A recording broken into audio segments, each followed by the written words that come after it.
Budget అద్భుతంగా ఉందని, అన్ని వర్గాలకు మేలు చేసేలా కేటాయింపులున్నా అని కూటమి నాయకులు అంటున్నారు. ఆత్మస్తుతి పరనింద తప్ప బడ్జెట్ అంతా డొల్లా అంటూ వైసీపీ కౌంటర్ ఇస్తోంది. ఆత్మస్తుతి పరనింద అంటే వాళ్ళు పొగుడుకోవడం, మా గత ప్రభుత్వం అని చెప్పి మా మీద వచ్చి నిందలు వేయడం. ఈ ప్రభుత్వాన్ని ఎందుకు ఇచ్చారు?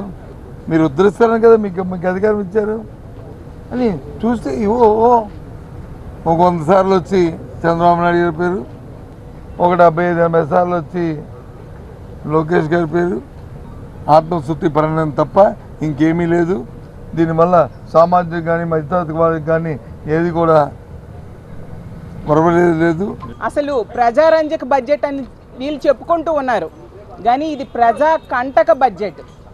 నిరుద్యోగులను నెట్ట నిలువుగా మోసం చేసిన బడ్జెట్, మహిళల్ని నెట్ట నిలువుగా మోసం చేసిన బడ్జెట్, అన్నదాతలకు వాళ్ళ ఆశల మీద నీళ్లు చల్లిన బడ్జెట్గా ఈరోజు మనం చూస్తూ ఉన్నాము. ఎంత దారుణం అంటే ఇచ్చిన ఏ ఒక్క హామీకి కూడా సరైన నిధులు కేటాయించలేదు సరికదా. ఈ వస్తున్న ఏడాది కూడా ఇంకో 1,00,000 కోట్లు అప్పులు చేయడానికి రెడీ అయిపోతున్నామని చెప్పేట్టుగా ఉంది ఈ బడ్జెట్. అన్ని శాఖలకు ఇచ్చిన కేటాయింపుల్లో సమతుల్యత పాటించుతూ ప్రత్యేకంగా కొన్ని సెక్టార్స్ పైన ఫోకస్ చేసుకుంటూ తీసుకున్న ఈ నిర్ణయాల్ని మనస్ఫూర్తిగా ఈ సందర్భంగా ఆహ్వానిస్తున్నాం.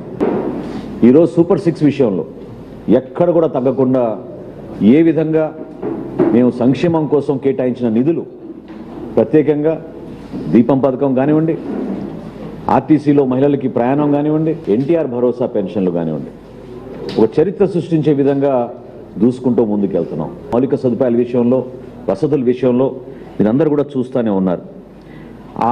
ఆ గుర్తింపు తీసుకొచ్చే విధంగా చేసిన కృషికి ఈ బడ్జెట్లో 22,942 కోట్ల రూపాయలు కేటాయించడం అనేది మనస్ఫూర్తిగా ఉప ముఖ్యమంత్రి గారు పవన్ కళ్యాణ్ గారు చేసిన కృషిని ఈ సందర్భంగా మీ అందరం కూడా ఆయన్ని అభినందిస్తున్నాం. 26-27 ఆర్థిక సంవత్సరానికి గాను బాహుబలి బడ్జెట్గా బీసీలకు చెప్పుకోవచ్చు. సుమారు 51,021 కోట్ల రూపాయలు బీసీలకు కేటాయించడం జరిగింది. మరి బీసీలకి సుమారు 26 పథకాల నుంచి 28 పథకాలు జగన్మోహన్ రెడ్డి నా బీసీలు నా వెన్నుముక అని చెప్పుకుంటూ మరి ఓట్లు వేయించుకున్న తర్వాత ఈరోజు బీసీల గురించిన ఆలోచన చేసిన పరిస్థితి ఎక్కడా లేదు.